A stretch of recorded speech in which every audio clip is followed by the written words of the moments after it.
자, 이 시간 여러분 한번 설교 제목을 같이 다시 한번 읽겠습니다. 시작. 평안히 눕고 자기도 하리니. 지난 화요일 날 그 뉴스 하나가 흥미로운 뉴스 하나가 나왔는데요. 여러분 보신 분도 계시겠는데 그 루마니아의 한 스키장에서 그 관광객이 스키를 타고 가는데 한참 내려오는데 자기는 이제 뒤를 못 보니까요. 이 루프를 이제 올라가고 있는 이 사람들이 보니까 뒤에서 이 집채만한 곰이, 야생곰이 이 사람을 쫓아오는 것입니다. 이 사람이 이제 사람들이 막 소리를 들으니까 알게 됐겠죠. 아무리 지그재그로 달려도 야생곰이 얼마나 빨리 달려오겠어요? 그러니까 순간적으로 그 몇 초 안에 참사가 일어날 수 있는 이제 그 장면이었는데 이 사람이 살았어요. 그래서 이 뉴스에서 어떻게 살았냐고 이 한 뉴스에서는 질문을 던지더라고요. 자, 여러분 같으면 뒤에서 그 큰 곰이 달려오면 어떻게 될까요? 쥐야 소리를 지르면 살려주세요 그러면 될까요? 더 빨리 가면 될까요? 근데 참 이 관광객이 스키 타는 사람이 지혜로운 사람 같아요. 마침 이 사람이 그 배낭을 가지고 탔나 봐요. 근데 그 배낭을 그 곰에게 던진 거예요. 그러자 곰의 관심이 배낭을 다 열어보고 아무것도 없으니까 그냥 숲으로 들어가고 이 사람은 다시 밑으로 내려오는 일이 일어났어요. 자, 어찌 보면 그냥 그런 일이 있을 수 아는데 제가 이 한 주간 동안 이 사건이 저에겐 계속 되새김질이 됐어요. 먼저 나라면 어떻게 했을까? 물론 이 생각을 해보겠죠. 그리고 이 배낭을 던지는 게 과연 쉬웠을까? 혹이나 그 배낭에 중요한 것이 있다면 보석이나 여러분 돈다발이 그 안에 들어있다면 이거 버리기가 쉽지 않았을 텐데 그 몇 초 사이에 그 배낭보다 목숨이 훨씬 중요한데 사실 이게 쉽지 않겠구나라는 생각이 들었어요. 이 배낭을 자꾸 던지는 연습을 많이 좀 해야 되겠구나. 그냥 일련의 그런 생각들이 들었어요. 가끔 우리 교우들이 이런 얘기를 좀 할 때가 있어요. 목사님, 세상에서 믿음으로 사는 게 쉬운 줄 아세요? 이런 얘기를 합니다. 그렇습니다. 여러분, 이게 결코 쉽지 않죠. 교회 안에서 믿음을 가지고 있다는 것은 또 다르죠. 그러나 예배는 교회 문 밖에서부터 시작되는 거니까 사실은 자녀들과의 관계 속에서, 직장 속에서 예수 안 믿는 사람 가운데서 살아간다는 것, 이거 쉽지 않아요. 그래서 믿음의 연습을 많이 해야 되겠구나, 그런 생각이 드는 거예요. 어떤 분이 이렇게 얘기를 해요. 하도 염려를 하시길래 아니 집사님 그만 염려하세요 했더니 목사님 염려 안 하는 게 쉬운 줄 아세요? 정말 가만 보니까 끊임없이 우리 안에 염려가 들어와요. 염려를 내려놓는다는 게 말처럼 쉽지 않아요.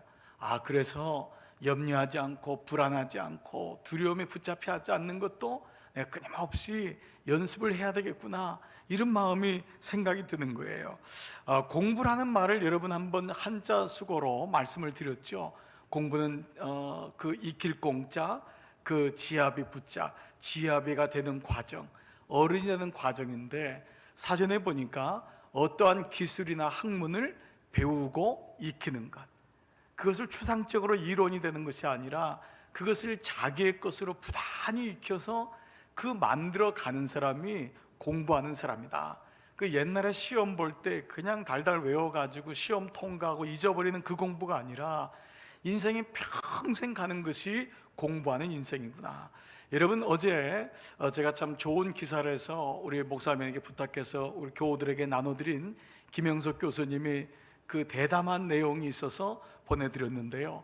그 제목이 뭐냐 하면은 100년을 살아보니 알겠다, 절대 행복해질 수 없는 두 부류. 이분이 아주 작심하고 얘기했어요. 100년을 살아보니까 그렇게 얘기해도 행복해질 수가 없는 두 부류가 있더라는 거예요.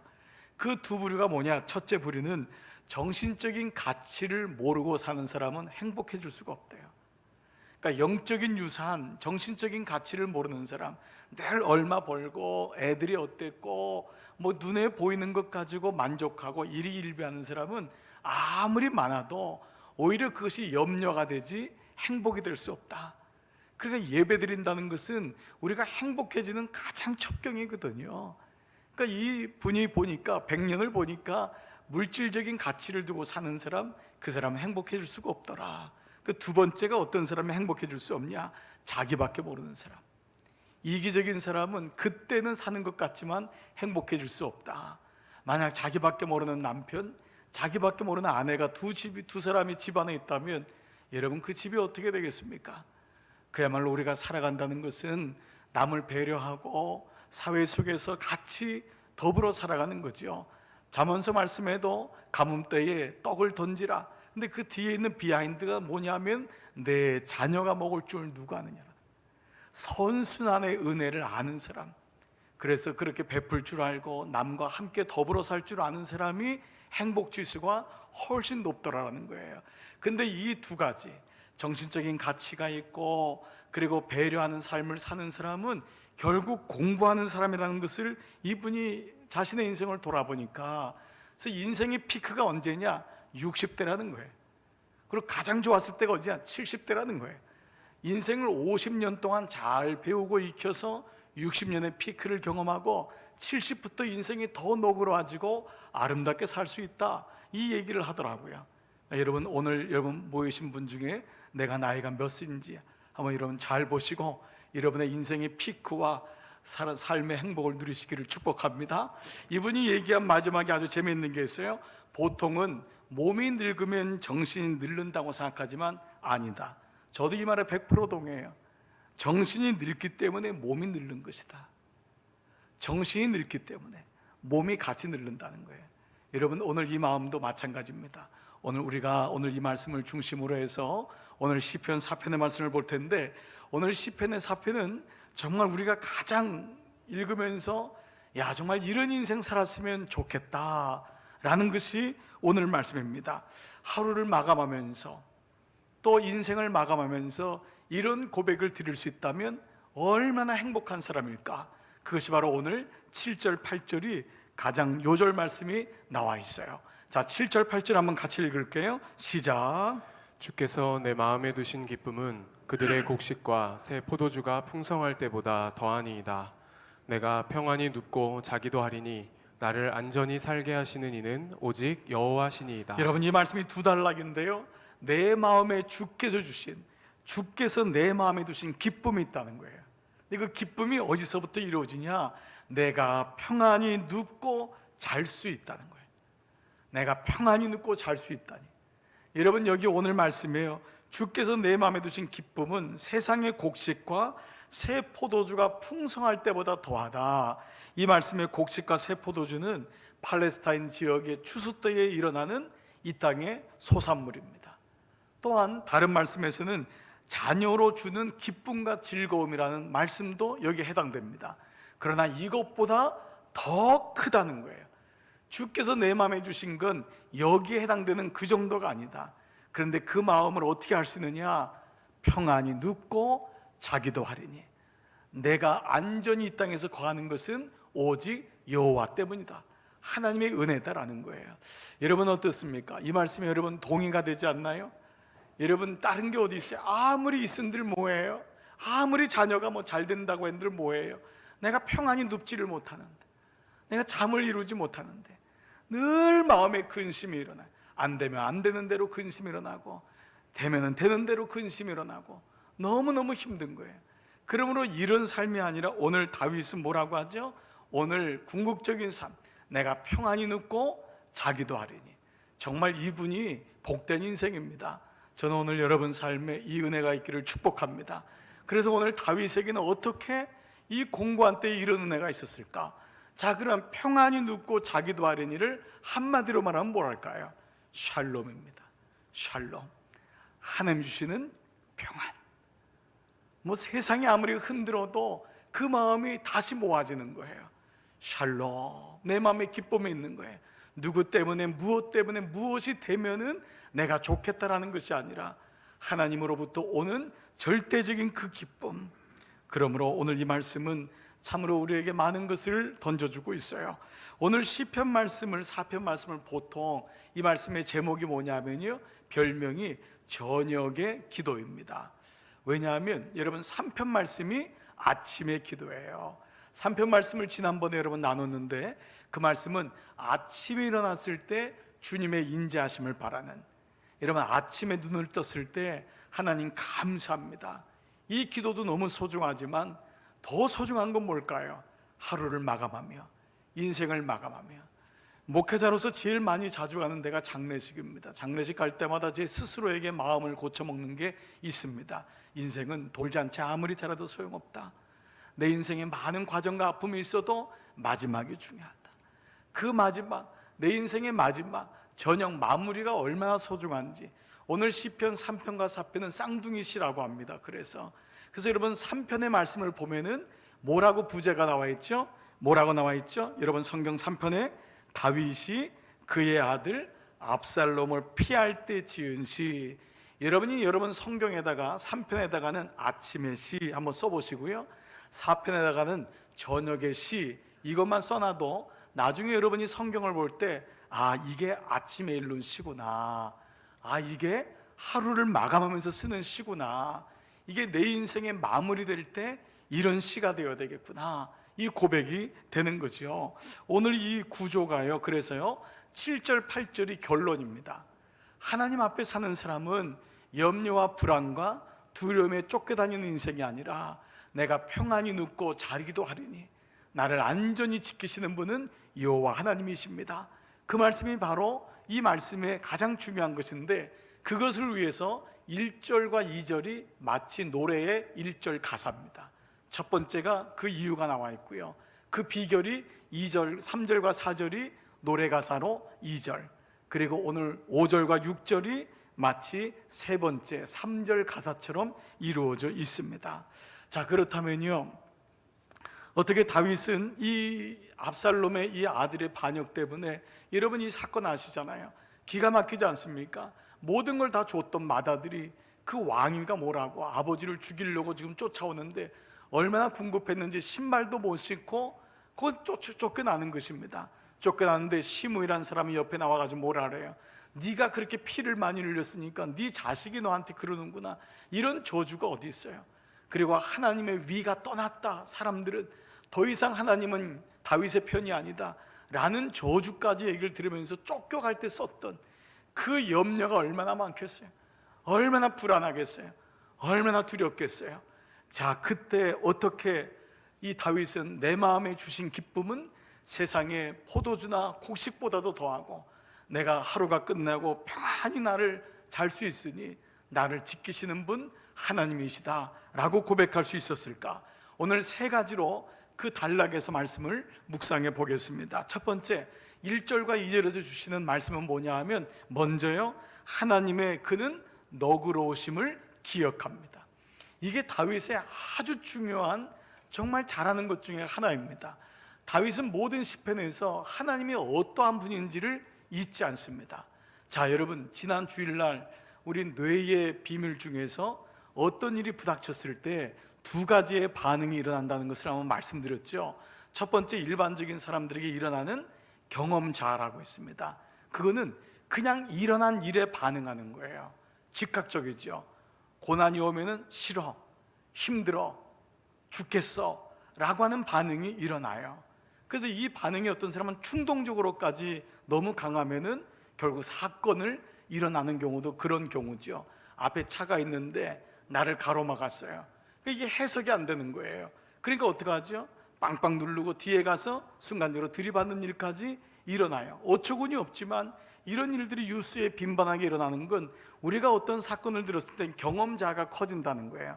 그런데 믿음이 있는 사람, 신앙이 있는 사람에게 많이 활성화된 자아가 뭐냐면 기억자입니다. 기억자는 해석을 하는 거예요. 그 짧은 시간 안이지만은 고난이 왔을 때 그 지난 시간의 고난 속에서도 내가 여기까지 왔으므로, 어떤 사람이 병이 났어요. 내가 알았던 병이 있거든요. 그것이 어느 삶 속에서 누적되고 축적되면서 괜찮아, 일어날 수 있어, 이길 수 있어. 제가 우리 지난 주일날 우리 한 자매가 신장 때문에 어려움을 겪고 있는데 마침 우리 성전에서 우리 1층에서 신장 때문에 큰 수술을 하신 우리 권사님이 오셨어요. 그래서 제가 그 권사님한테, 권사님 그 젊은 자매한테 한번 시간 내면 꼭 한번 전화해 주세요. 괜찮아, 나도 이겨놨거든. 근데 그 자매는 절망 속에 있는 거예요. 왜요? 그 자매에게는 경험자가 크니까, 눈앞에 보이는 게 전부니까 죽을 것 같은 거예요. 너무 힘든 거예요. 그때 누군가 그 인생을 경험해 본 분이 있으면은 얼마나 그게 위로가 되겠어요. 마찬가지로 인생에는 해석되는 그것인데, 오늘 이 기억한단 말, 히브리 말로 여러분 자카르란 말 기억하세요? 자카르. 이 자카르는 그냥 이전 일을 생각한다가 아니라 유심하게 주위를 살펴서 묵상하고 회상하여 그것이 어떠한지를 보아 그것을 가지고 자기를 깨우는, 권면하는 적극적이고 능동적인 영적 행위라 그랬거든요. 바로 오늘 다윗은 바로 이 염려와 불안에 붙잡히잖아요. 그것이 올 때마다 지난 시간 하나님이 나를 어떻게 도와주셨던 것을 기억해요. 자, 1절을 보세요. 내 의의 하나님이여, 내가 부를 때에 응답하소서. 곤란 중에 나를 너그럽게 하셨사오니. 이건 과거잖아요. 그분이 곤란 중에, 내가 그런 막다른 골목에 있을 때 나를 너그럽게 하셨사오니. 이 말씀의 번역은 나를 구원했사오니. 그래서 새 번역에는요, 막다른 골목에서 나를 건져셨사오니. 이 사건을 기억하고 있는 거예요. 영어 성경에 보니까요, 킹 제임스 버전에 이런 아주 의미 있는 말이 나왔어요. You has enlarged me. 당신께서, 하나님이 나를 enlarge, 더 넓혀주셨습니다. When I distressed, 내가 고난받고 있을 때.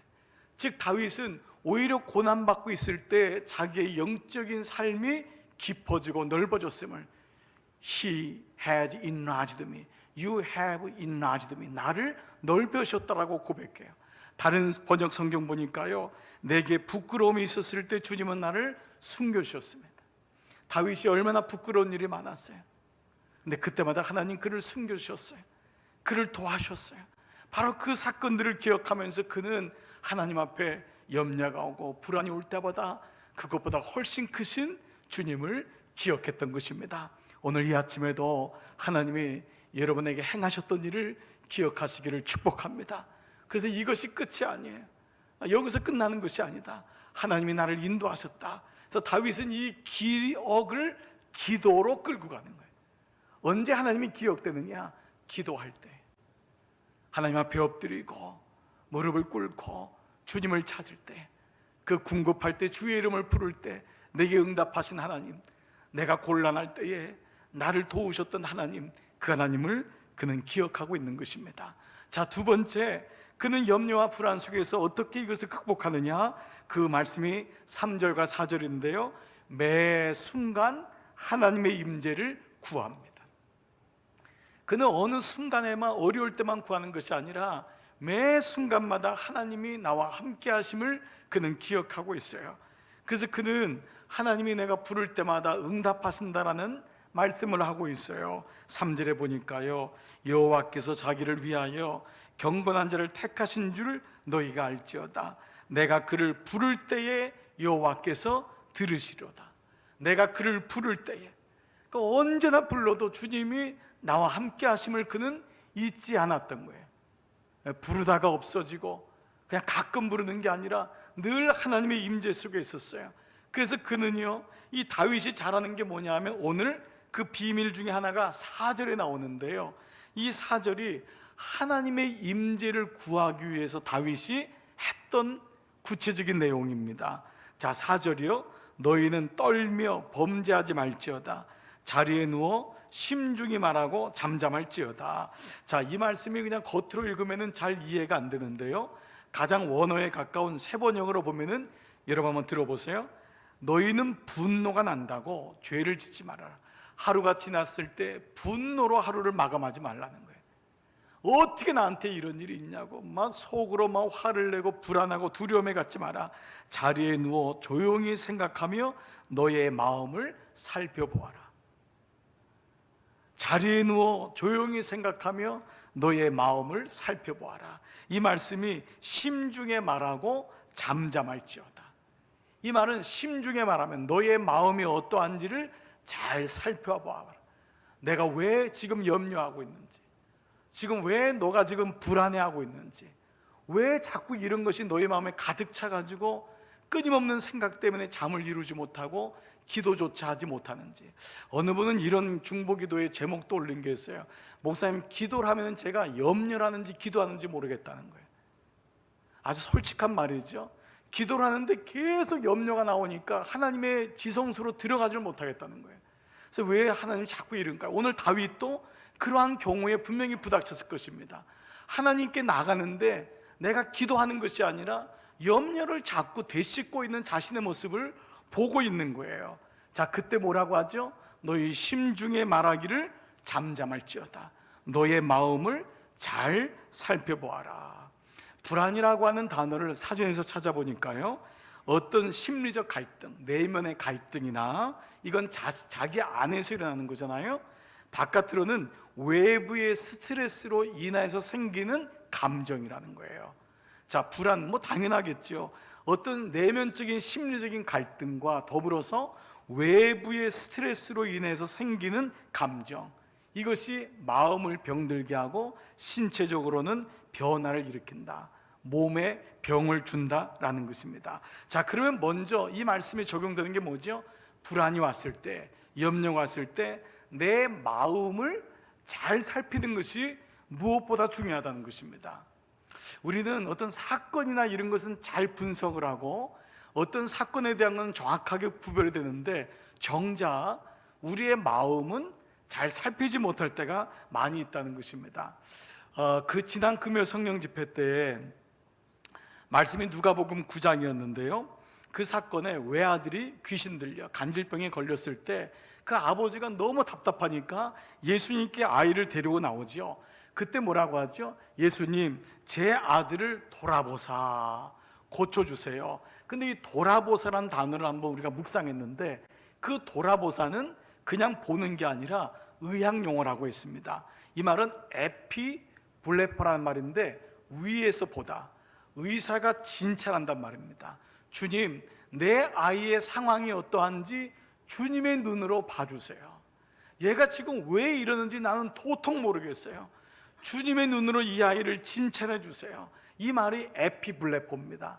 누가는 의사이기 때문에 예수님 앞에 나온 이 아이가 썼던 단어를 바로 그 단어, 의학적인 용어로 청진기를 들이대고 내 마음이 어떠한지, 여러분 이거를 보는 것 아닙니까? 즉 먼저 내 마음을 살핀다는 것, 내 마음은 왜 이렇게 염려가 많은지, 내가 어느 영역에 어디에서 잘 넘어지는지, 어떤 얘기를 들었을 때, 어떤 사건이 왔을 때 내가 과도하게 반응하는지, 내가 언제 믿음이 떨어지는지. 여러분 가정에도 보니까요, 부부싸움 할 때 꼭 그 단어가 나오면 부부싸움을 합니다. 지혜로운 부부는요, 이 단어를 빨리 빼야 돼요. 그런데 이걸 이제 건들려고 하면 일부러 그 단어를 등장시키는 물론 분도 있어요. 그래서 어떤 자녀가 이러더라고요. 목사님, 저는요 우리 엄마 아빠 화나게 하는 거 너무 잘 알아요. 그 단어만 얘기하면은 엄마 아빠가 불이 된다는 거예요. 왜 그러지? 그게 약한 거예요. 내 마음에 이게 상처가 돼가지고 아직까지 남아있는 거예요. 예를 들면 돈 얘기를 하면 거기 탁 걸리는 거예요. 당신이 뭐 알아? 무식해가지고 그 말을 하면은 너무 그 말을 힘든 거예요. 근데 그 남편이 그 말을 하면 안 돼요. 근데 그 말을 가지고 싸우면은 멀쩡하다가도 갑자기 집안이 전쟁터가 되는 경우가 얼마나 많이 있어요. 마귀도 마찬가지입니다. 우리 안에 해결되지 않은 상처들, 내 마음을 보지 못하게 하므로 내 마음 속에 있는 여러 가지의 사건들이 나로 하여금 내 마음에 염려가 오게 하고 불안이 오게 하고 두려움이 오게 할 때가 많이 있습니다. 여러분, 첫 번째, 여러분의 내면을 잘 살펴 에피블레퍼하는 것, 성령의 눈으로, 하나님의 마음으로 내 눈을 잘 보는 것, 내 자녀가 어떤 말에 어떤 마음에 잘 걸리는가. 부모는 겉을 보는 게 부모가 아닙니다. 그 아이를 위에서 볼 줄 아는 게 부모이기 때문에. 자, 그렇다면 외부적인 이 염려는 어디서 올까? 염려는 환경적인 부분인데요, 그야말로 세상의 나를 그냥 놔두질 않는 거예요. 늘 TV에서 들려오는 소식들, 사건들, 사람들의 이야기들이 나로 하여금 염려를 만들어내죠. 그러나 노아의 방주대를 보세요. 온 천지가 물이었지만은 그 물은 노아의 방주로는 들어오지 않았어요. 그러므로 우리가 이 땅을 살면서 염려 속에 살지만은 우리 자신을 외부의 스트레스로부터 잘 구별하는 것, 이것도 지혜이죠.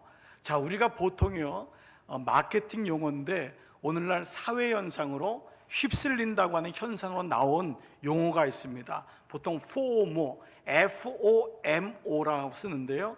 이 말은 여러분 처음 들으시는 분도 있겠지만 많이 회자되는 언어입니다. FOMO는 그 영어 네 단어의 앞에 있는 이니셜 첫 자를 딴 거예요. Fear, 두려움이 오는데 of, 그 다음에 missing out. missing out은 뭔가 뒤처지거나 제쳐졌을 때, 잊혀졌을 때 오는 두려움이라고 하는 것인데, 요즘 같으면 주식시장 같을 때 이 포모 현상을 많이 씁니다. 다들 주식 사는데 나는 안 사면 안 될 것 같은 거예요. 다들 뭐 집 사가지고 부자 됐다는데 나는 안 사면 안 될 것 같은데, 누구 자식은 어디 가가지고 어디 뭘 했다는데 나는 안 되면 안 될 것 같은 거예요. 그러니까 어떡하죠? 과도한 현상이 일어나게 돼서 쏠림 현상이 일어나게 됩니다. 그래서 이 쏠림 현상이 일어나는 나라일수록 후진국에 가깝습니다. 우리나라가 아직 선진국에 끼지 못하는 이유 중 하나가 이 포모 현상이 너무 많기 때문입니다.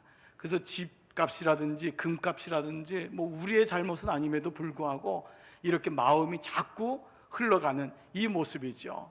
그래서 뭐 연예인이 어떤 백을 가지고 나오면 그 다음날 그 백이 품절 현상이 일어나는 거예요.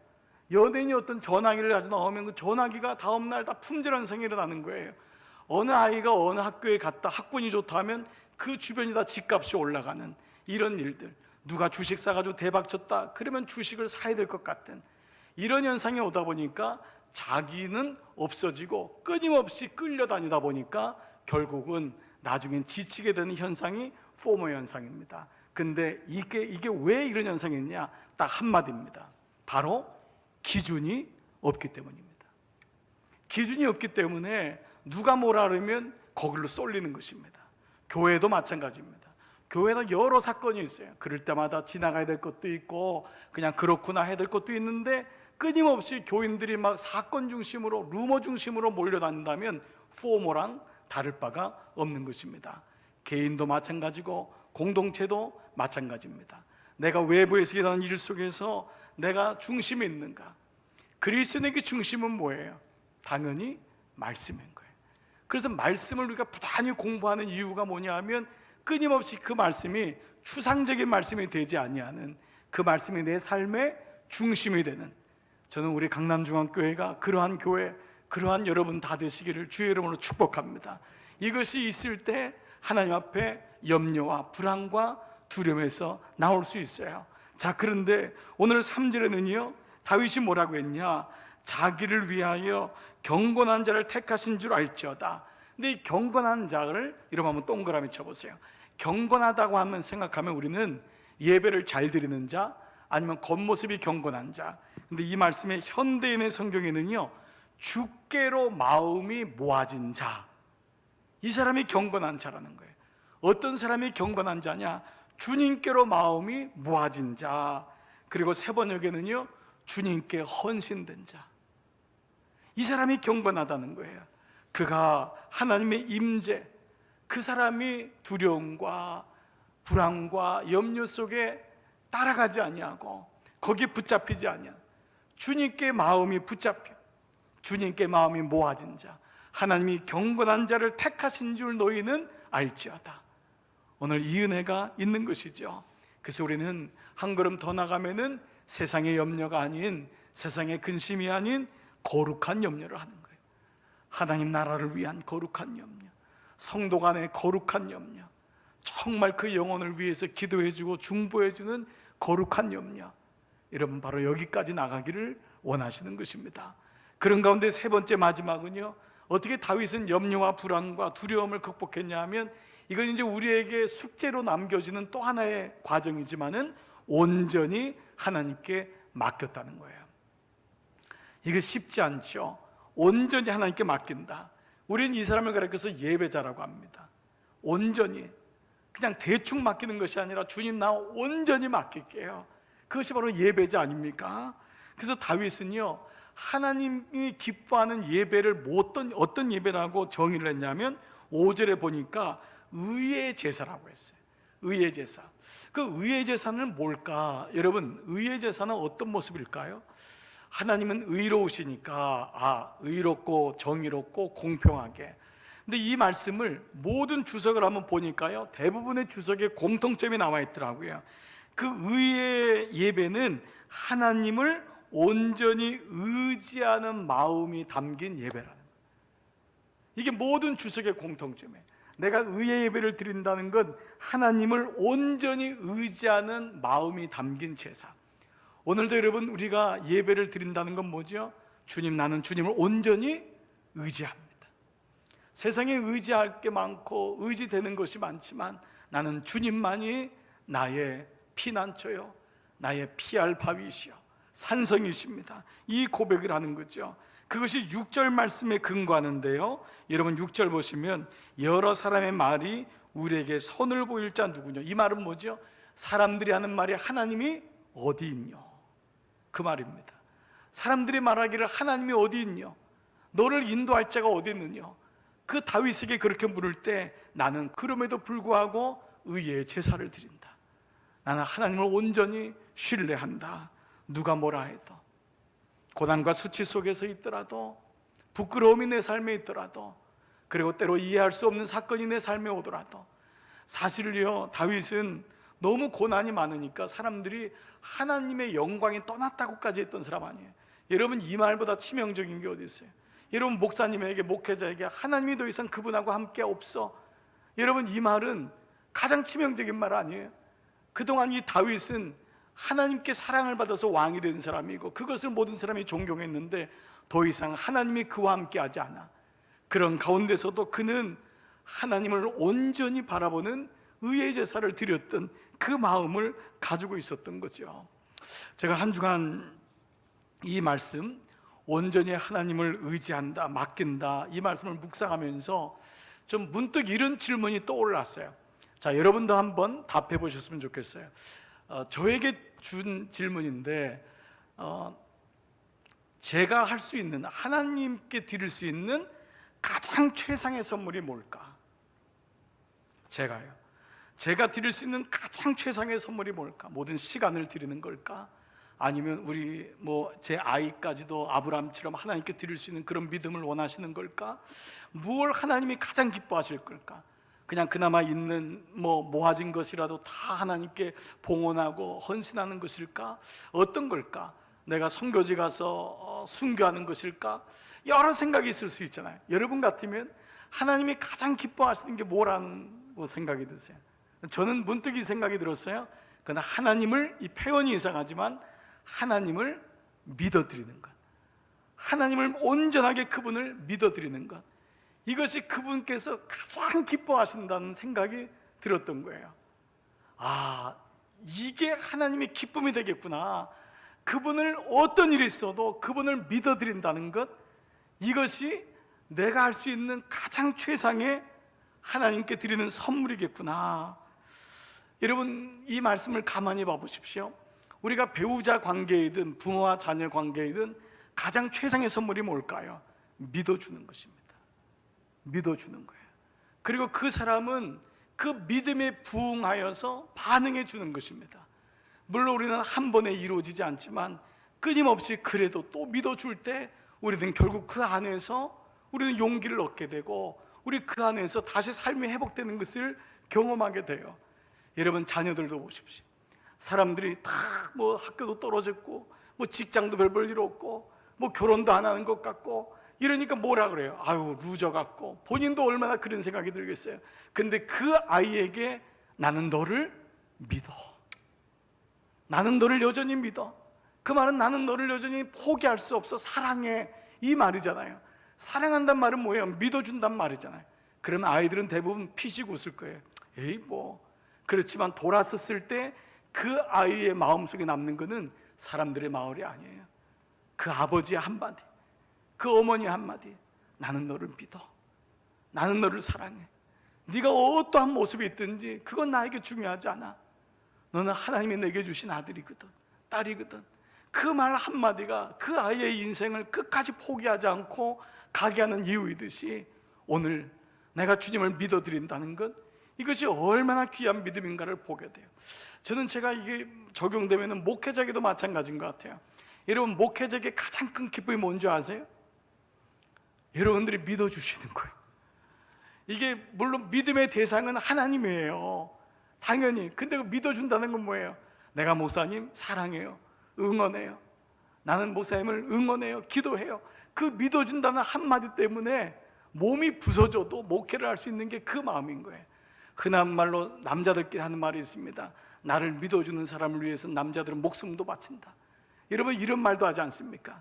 그러나 이것이 남자만 해당되는 것이 아니라 하나님과의 관계 속에서 하나님이 어떤 사람을 가장 기뻐할까? 너는 나를 믿느냐? 너는 나를 믿느냐? 내가 그때 나는 주님을 믿습니다. 이 마음이 있을 때 우리는 더 이상 염려와 우리는 불안과 두려움이 아니라 그분께 온전히 나의 짐을, 나의 염려를 그분께 맡길 수 있는 그 믿음까지 가게 되는 줄 믿습니다. 여러분, 오늘 이 표현 속에 나는 온전히 주님께 맡기고 있는가? 나는 주님을 정말 믿고 있는가? 믿어드린다는 표현이 이상하지만 이 고백이 여러분 가운데 있기를 축복합니다. 제가 지난번에 한번 말씀드린 적이 있었는데, 제가 치과에 한번 간 적이 있었다고 말씀드렸잖아요. 이 교회 동네 치과에 갔는데 그때도 1시간 넘게, 여러분 치과 가면은 아프죠. 막 드릴 가지고 파야 되고 썩은 거 도려내고 하니까 치과 가는 것 자체가 너무 아주 그냥 예민해지고, 그 의사가 그러더라고. 이렇게 입을 다 벌려놓고 아프면 말하세요. 아니, 이거 벌려놨는데 어떻게 말을? 그 말은 손을 나중에 본인도 이제 손 드세요. 이제 얘기하라는 거예요. 아플 거니까.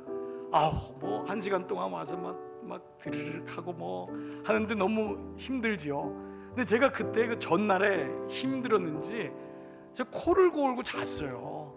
근데 자니까 제가 코 고는 소리에 깼잖아요. 그러니까 그 의사분이 하는 말이, 저랑 눈이 이렇게 마주쳤으니까 많이 목사님 피곤하셨나 봅니다. 근데 끝난 다음에 하는 말이 뭐냐면, 목사님 고맙습니다. 저를 믿어주셔서. 그분이 그렇게 받아들이더라고요. 그분이 그렇게, 제가 막 밑에서 막 아버지 막 이러고 막 바둥바둥 대고 막 그냥 진짜 당신 면허증 있는 사람이야 막 이러면은 이분은 실력도 제대로 발휘가 안 될 거예요. 근데 제가 오늘 깨달은 게 있어요. 제가 의사한테 갈 때요, 의사는 물론 좋은 분을 이제 정말 잘 듣고 선택을 해야 되겠지만, 일단 그분에게 갔을 때 그분을 믿어요. 믿어드려요. 그분이 그렇게 좋아해요. 제가 만약 그분한테 갔을 때 가서 하는 말이, 어저께 구글에서 쳐봤는데 인터넷에서 보니까 아닌 것 같은데, 이렇게 얘기하면 그분이, 여러분, 저보러 딴 병원에 가라 할 거예요. 근데 그분이 그렇게 좋아하더라고요. 내가 믿어주니까요, 최선을 다해서 수술하고요, 최선을 다해서. 왜요? 믿어주니까. 하나님과의 관계도 마찬가지 아니에요. 믿어주니까. 우리 교회 원로 장로님 윤종상 장로님이 저를 좀 이렇게 침이나 뜸을 놔주시는데, 윤 장로님이 뜸이 아파요. 뜸이 아파서 하신 말씀이, 목사님 아플 겁니다. 아플 거가 아니라 아파요. 해보니까 너무 아파요. 그런데 이 뜸을 맞으면서 제가 어느 날 그냥 포기해야 되겠다는 생각이 드는 거예요. 어느 날 보니까 나하고 감정 있나? 왜 이렇게 아프게 하시지? 이렇게 짖어야 되나? 막 이런 생각이 들고 밑에 누워 있어가지고 이게 언제 끝나나 이런 생각하니까 너무 힘든 거예요. 근데 어느 순간에 내가 믿습니다. 내가 믿어드립니다. 그리고 손을 딱 놨어요. 근데 놀라운 일이 일어났어요. 제가 치료 받을 때마다 자는 거예요. 그러니까 장로님이 너무 신기하대요. 그리고 제가 자니까 깨우지 못하시고 슬쩍 자리를 피하세요. 일어나 보면 안 계세요. 나중에 하는 말씀이, 목사님 고맙습니다. 주무셔서 저를 믿고 자주셔서 감사합니다. 사랑과의 관계에서도 마찬가지지만, 여러분, 오늘 우리 삶에 있어서 나는 하나님이 나에게 어떤 분인가? 오늘 여러분 한번 스스로를 한번 돌아보세요. 사랑하는 여러분, 다윗은 그 어려움 속에서 평안히 눕고 자기도 하리니, 이 말씀이 나의 말씀 되기를 원하지 않으세요? 베드로전서 말씀에 너희 염려를 다 주께 맡기라. 이는 그가 너희를 돌보심이라. 내가 염려를 맡겨야지 주님이 돌봐주신다는 거예요. 내가 이걸 붙잡고 있으면 주님이 돌봐줄 수가 없어요. 주님, 내가 할 수 있는 게 아무것도 없네요. 주님, 내가 맡겨요. 주님 올려드려요. 내 자식 이거 아직 매일마다 고민하고 염려하고 맡겨드립니다. 주님, 주님의 아들입니다. 맡겨드립니다. 온전히 맡겨드립니다. 시편 말씀이에요. 또 여호와를 기뻐하라. 그가 내 마음의 소원을 내게 이루어 주시리로다.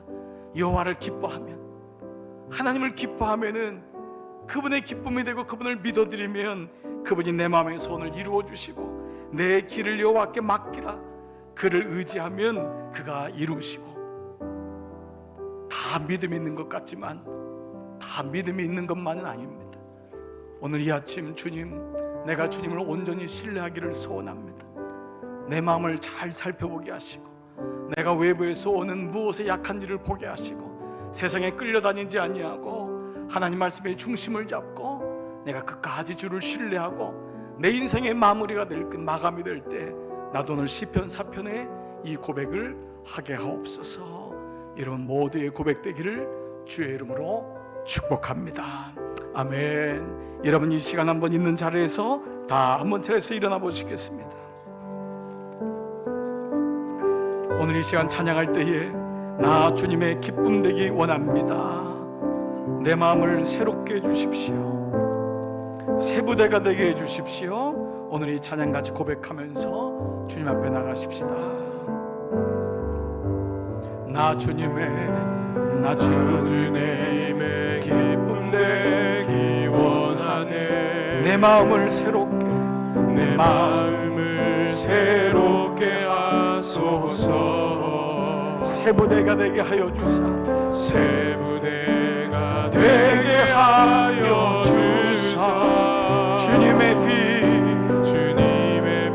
비추게 하소서. 내가 원하는 한 가지 주님의 기쁨이 되는 것. 내가 원하는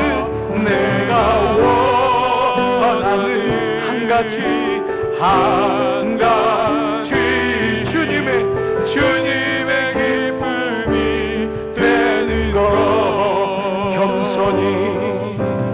겸손히 내 마음 드립니. 나의 모든 것 받으소서. 나의 마음을 깨끗게 씻어주사. 나의 마음 깨끗게 씻어주사. 주의 길로 향하게 하소서. 우리 한번 겸손히 두 손 들고 내가 원하는 한 가지 주님의 기쁨이 되는 것. 주님, 그렇습니다. 내가 원하는 한 가지 주님의 기쁨. 우리 다시 한번 내가 원하는 한 가지. 내가 주님을 온전히 신뢰하기를 원합니다. 주님의 기쁨이 되기를 원합니다. 되는 것. 내가 원하는 한 가지 주님의 기쁨이. 이 시간에 말씀 붙잡고 함께 기도하며 나가시겠습니다. 아버지, 감사합니다. 아버지, 이 세상에 살면서 끊임없는 염려와 불안과 두려움이 올 때 내가 평안히 눕고 자기도 하리니 내가 주님 안에 안식을 누리고 샬롬을 누리고, 주님, 이 세상에 주는 어떤 것보다도 주님이 주신 기쁨이 큽니다 라고 고백하는 것. 아버지, 내가 주님의 일을 기억합니다. 나 같은 영혼을 향해서 구원해 주신 아버지, 주님의 일을 기억하고 주님의 일을 작하는 내 마음에 잊지 않겠습니다. 주님의 임재를 가로막고 있는 내 마음 잘 살피게 하시고, 아버지, 외부적인 환경들, 사건이 올 때마다 내 중심을 잡고 물이 내 안에 들어오지 않도록 잘 살피고 믿음으로 가겠습니다. 무엇보다 주님, 나 주님을 믿기를 소원합니다. 온전히 신뢰하여 주님, 지금까지도 주님이 붙잡으셨습니다. 나 주님을 신뢰합니다. 나 주님을 온전히 믿습니다. 내 모든 염려를 주님께 올려드립니다. 나 주님을 기뻐합니다. 내 길을 주 앞에 올려드립니다. 오늘 이 예배드리는 사랑하는 종들 한 분 한 분을 붙잡아 주세요. 도와주세요. 주님의 손으로 인도하여 주시옵소서. 이 시간 가슴이나 머리에 손을 얹고 기도할 때에 여러분을 축복하며 기도합니다. 아버지, 우리 사랑하는 종들 가슴마다 머리 위에 하나님의 영으로 충만케 하여 주시옵소서. 남은 인생, 걸어가야 될 인생 주님의 기쁨되어 주님을 온전히 신뢰하기를 원합니다. 세상의 어떤 기쁨보다도 더 큰 기쁨, 그 샬롬의 기쁨이 종들 가운데 있게 하여 주시옵소서. 두려워하지 말라, 염려하지 말라. 주님, 내가 주님을 온전히 신뢰합니다. 내 짐을 온전히 맡깁니다. 주님, 오늘 이 아침 기도하는 종들마다 한 분 한 분을 안수해 주시고 만져 주시옵소서. 주님이 종들의 길을 인도하여 주시옵소서. 감사합니다. 우리의 두 손을 사랑하는 자녀들과 배우자들과 우리 가족들과 믿음의 형제자매들을 위하여 축복합니다. 주님, 그 아들이 주님을 온전히 신뢰하게 하여 주옵소서. 주님, 그 딸이 주님의 기쁨 되게 하여 주옵소서. 염려와 불안과 두려움에 세상에 쫓겨다니지 않게 하시고 그 마음에 하나님의 중심을 주시옵소서. 아버지, 우리의 두 손을 몸된 교회 위에 주님의 손으로 얹고 기도합니다. 우리 사랑하시는 원로 장로님들부터 우리 어린아이까지, 어르신들로부터 어린 생명까지 주의 손으로 꼭 붙잡아 주시옵소서. 주님, 내가 평안히 눕고 자기도 하리니 이 은혜가 이 어렵고 공고한 때 두려운 시간을 지나는 모든 종들에게 임하여 너는 내 것이니 내가 너를 빼앗기지 아니하리라. 내가 너를 도와주리라. 나의 의로운 오른손으로 도우리라, 붙들리라. 오늘 이 말씀이 우리 모든 교우들 가운데 임하게 하여 주시옵소서. 이제는 성부와 성자와 성령의 은총이 머리 숙인 모든 종들 위에, 이 나라의 민족 위에, 하나님 주님 세우신 모든 교회들 위에 이제로부터 영원토록 함께 하시기를 간절히 축원하옵나이다. 아멘.